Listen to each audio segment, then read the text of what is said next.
el dumping. La primera distinción que tenemos que hacer, nosotros vamos a ver dumping, subvenciones y salvaguardas. El dumping es cuando interviene una empresa privada. El subsidio es cuando interviene un Estado extranjero. Y salvaguardia es una medida propia del país afectado. Para que vean cómo es que se armó el dumping, que ha sido una arquitectura legal extraordinaria. ¿Quiénes hacen prácticas desleales en el comercio internacional? Las empresas privadas o transnacionales. Dos, el propio Estado, para proteger a sus empresas. Y frente a estas dos prácticas desleales, ¿qué hace el país afectado?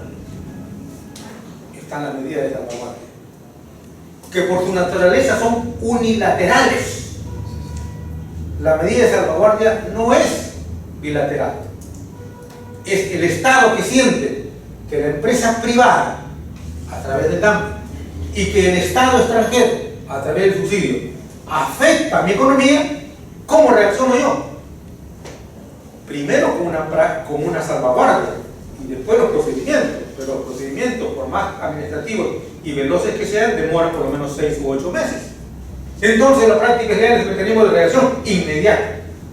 Así que la estructura del derecho, basada en la propia naturaleza del derecho, que es el caso de la defensa propia, ¿no?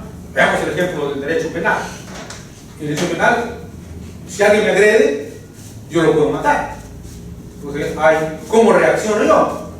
Y entonces, para poder yo reaccionar a esos límites de matarle, tengo que haber una proporcionalidad entre la contundencia de la agresión, el instrumento que se utiliza. Pero el derecho está basado justamente en proteger a la parte más débil. Y la parte más débil se protege de dos maneras. Una, con su propia reacción personal, y la otra, con un mecanismo procedimental, que en el caso de las diferentes ramas del derecho es la judicatura. Entonces, en el comercio internacional también hay gente deshonesta que hace una práctica desleal, con una diferencia de que en el campo del derecho común cualquier falta, o perdón, las contravenciones legales son faltas o delitos. En cambio, en el campo comercial no son faltas ni delitos, son prácticas legales y naturales. Compito y soy desleal. ¿Es condenable? No, siempre y cuando no supere ese bendito 2,5 veces. Pero entonces, el dumping junto con el subsidio es una práctica desleal que afecta la economía de un país. ¿Y ese país cómo puede reaccionar? De dos maneras. Una, con una medida de salvaguardia unilateral, reacciono inmediatamente cuando veo que estoy siendo atacado, o la otra, con una denuncia en la Comisión de Dumping y Subsidios para que se haga un procedimiento y después de estar el procedimiento se determine luego cuál es el grado de agresión. ¿Sí? Entonces vamos a entrar en la primera, que es el dumping, que es la acción de las empresas privadas. ¿Qué es lo que tiene que ocurrir para que exista dumping? Para que exista dumping tiene que haber una acción o una amenaza de una empresa privada que afecte la economía o a otras empresas similares en el país de destino. ¿Bien? Esta es la noción general del dumping. Y que tiene que haber un daño patente. ¿Cuál es el origen de la norma antidump? ¿Cómo nace la norma antidump? Es bueno conocer esto para que ustedes vean cuál es el origen de toda esta legislación. Hoy día, por ejemplo, los delitos informáticos, hay que ver cómo nacen los delitos informáticos. Nacen por el desarrollo de las telecomunicaciones. Gracias al desarrollo de las comunicaciones aparecen una serie de nuevos delitos informáticos, ¿no? La pornografía, la pederastía, la incitación a la violencia, la incitación a prácticas deshonestas. Nacen por la forma como los sistemas de telecomunicaciones llegan al sujeto, ¿no? La imagen te incita a determinados actos, pero no solo la imagen, sino que hoy día hay mecanismos que te permiten que con la imagen tú puedas tener y colocarte una serie de aparatitos que reaccionan ante una imagen. ¿Bien? Entonces, ¿cómo nace la ley antidumping? Nace a comienzos del siglo pasado, cuando los canadienses sufrieron el embate del desarrollo industrial de los Estados Unidos. Fíjate qué interesante, esto tiene que ver con lo que nosotros hablábamos de la teoría evolutiva del comercio internacional. En la medida en que los países comienzan a desarrollar su comercio, sustancialmente de mercaderías, entonces llegamos a competir, porque el país A más el país B producen el mismo producto, similares productos. El desarrollo tecnológico, la disposición de materias primas y la mano de obra permiten en muchos países producir lo mismo.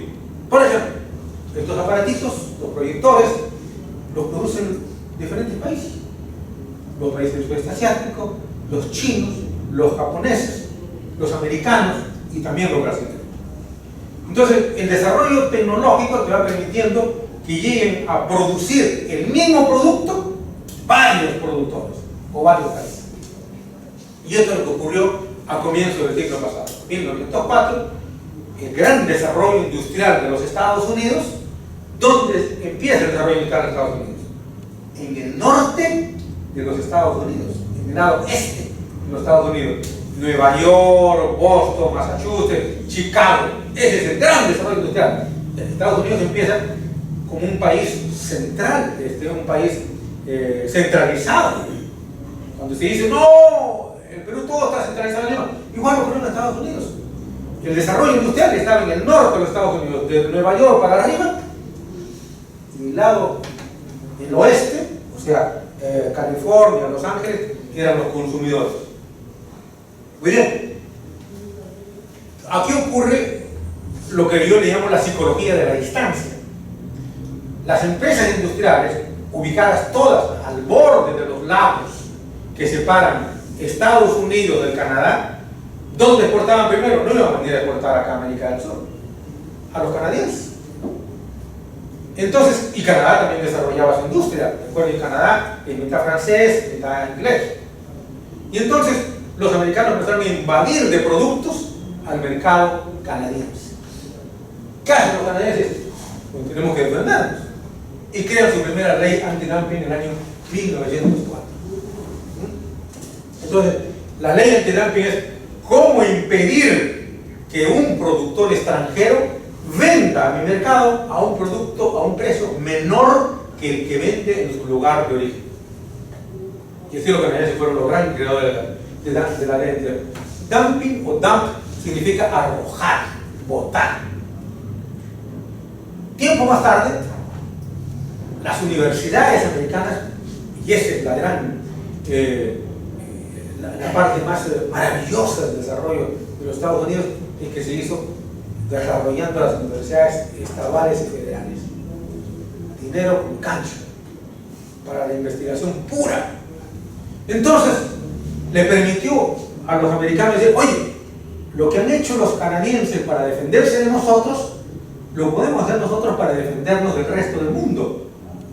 Y 20 años más tarde diseñan su ley antidumping en los Estados Unidos. El producto de lo que hacen los países desarrollados. Por eso yo me felicito a Indecopi que tenga una escuela, porque si hay un factor importante para el desarrollo, no es infraestructura, carreteras, el comercio, no, es la educación. Es la educación. La educación, por eso, y me parece muy bien que Indecopi propicie estos cursos de capacitación, porque yo he comprobado en mi práctica profesional que hoy día no hay profesional, por bueno que sea, que no quiere seguir estudiando. En algunos casos, claro, hay que darle cursos de redacción también, ¿no? Aquí, por ejemplo, creo que en Indecopi me dijeron que uno de los cursos de más éxito ha sido los cursos de redacción, ¿no? Porque la formación académica es buenísima, miserable, 40 años sumidos nosotros en la más profunda abyección académica, universidades de todo tipo, que dan vergüenza. Entonces, hoy día, ese es la mayor inversión es en la educación, porque además va a generar dos cosas: Primero, el desarrollo personal y segundo, la conformación de valores. No hay ancla más fuerte para impedir cometer un acto de corrupción que la formación académica. Como no tiene formación académica, no te importa. No te importa, visto esos casos de plagio, tipo que no tienen respeto, consideración académica. Le da igual plagio, no hay ningún problema. Pero uno que se ha formado y que ha sufrido en eso, valora mucho las obras de otros autores que lo citan. Bien, entonces, los Estados Unidos luego desarrollan sus medidas antidoping. ¿Y qué hacen los Estados Unidos? A partir de los años 30, fíjense que se paraliza todo esto por la guerra, comienzan a crear medidas para proteger a esa industria. Así que el origen de las normas de dumping es proteger a la industria nacional. No es libre mercado, no, es proteger a la industria nacional. Esto tiene un correlato con lo que se conoce en la teoría económica el costo de la industria local. Para que un país se industrialice, tengo que asumir un costo. Ese costo es que durante algún tiempo al Estado le va a costar el que una industria crezca. Y esto tiene una explicación antropológica.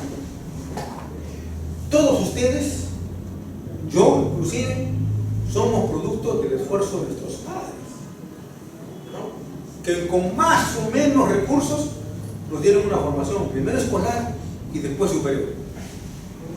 Entonces, ha habido un costo donde nosotros solamente consumíamos casa, comida, ropa limpia, y además, para el fin de semana, ¿cómo tengo que divertirme? También me he estudiado mucho.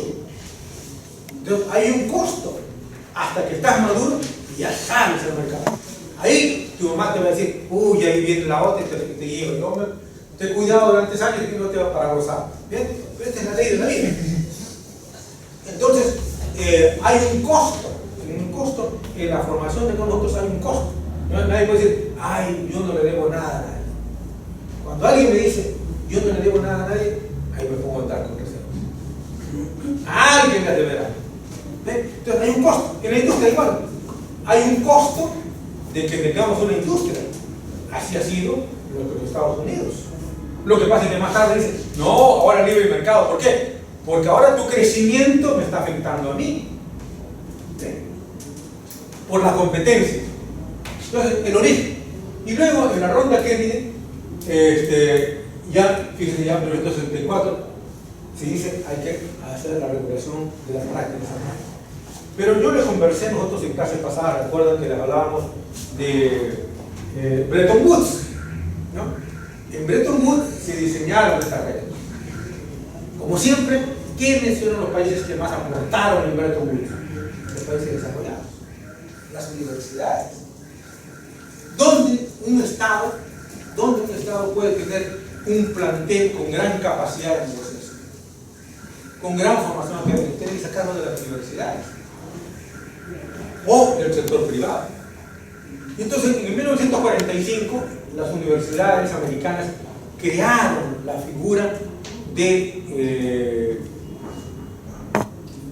el Fondo Monetario Internacional, el Banco Mundial y la Organización Internacional de Comercio. Esta última se formó porque en 1945 Estados Unidos había terminado la guerra, era una potencia triunfadora, pero ¿quién les podía comprar? Europa estaba deshecha. Aquí en América Latina, si nos vendían en esa época, por ejemplo, una fábrica, qué sé yo, de producir gasolina, ¿quién iba a comprar? Nadie sabía. Entonces Estados Unidos se aguantó en el año 45 y dijo, no, vamos a parar los mecanismos de regulación del comercio internacional hasta que tengamos capacidad. Pero sí adelantaron el Fondo Monetario Internacional y el Banco Mundial. Bien, y entonces nosotros entramos luego a las normas orales. En 1990, se afina en 90, se crea la Comisión de Fiscalización de Dumping y Subsidios, luego las normas que regulan todo este proceso. ¿Bien? ¿Cuál es el marco institucional? O sea, ¿dónde podemos ir para conocer el dumping, las subvenciones y los abonos? El organismo mundial que se pensó o que se diseñó en el año 45 en Bretton Woods, dio paso al GATT. Y el GATT más tarde dio paso a la OMC. Entonces, el marco institucional son dos: la OMC y la Comisión de Dumping y Subsidios. Y el Tribunal de Prácticas Desleales. Entonces, este marco institucional está marcado por dos cosas. Uno, fuera del territorio nacional, por el cual Perú es un Estado miembro de la OMC, y otro, el INDECOPI con la Comisión de Dumping y Subsidios. Dos. Ya hay una circunstancia que ustedes tienen que ver acá. La Comisión de Dumping tiene un estatus diferente de cualquier otra comisión en la estructura del Estado. Por ejemplo,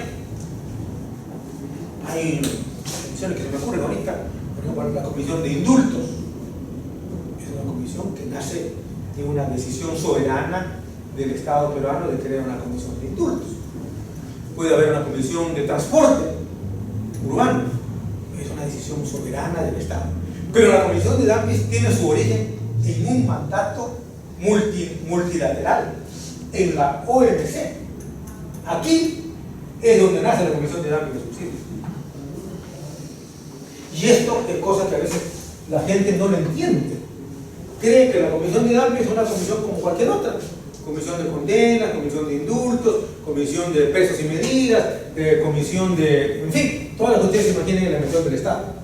La única comisión que yo conozco que nace de un acuerdo internacional o multilateral es la Comisión de Dumping y Subsidios. No nace porque se le ocurre al Estado peruano. No. Nace por un mandato de la OMC. La OMC dice: cada Estado miembro tiene que tener una comisión, no con ese nombre, sino le dicen autoridades competentes.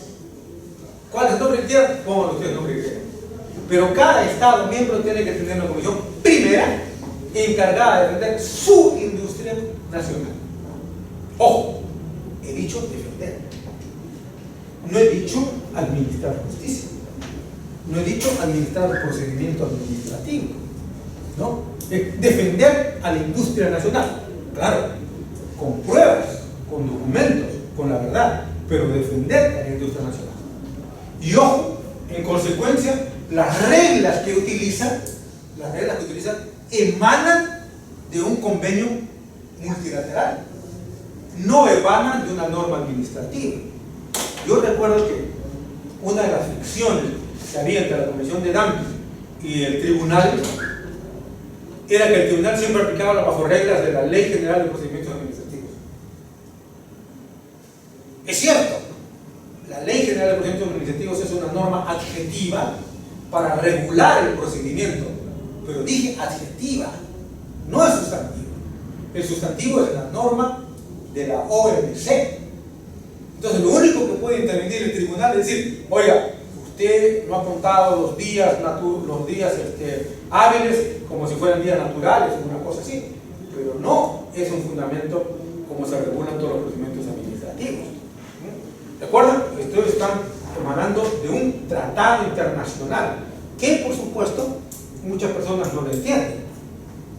Pero la Comisión de Dumping es la única comisión que ha sido creada por un mandato multilateral. En consecuencia, yo diría, ni los funcionarios son funcionarios públicos. Tienen un estatus híbrido. El funcionario público porque el Estado le paga, pero se deben a un organismo internacional.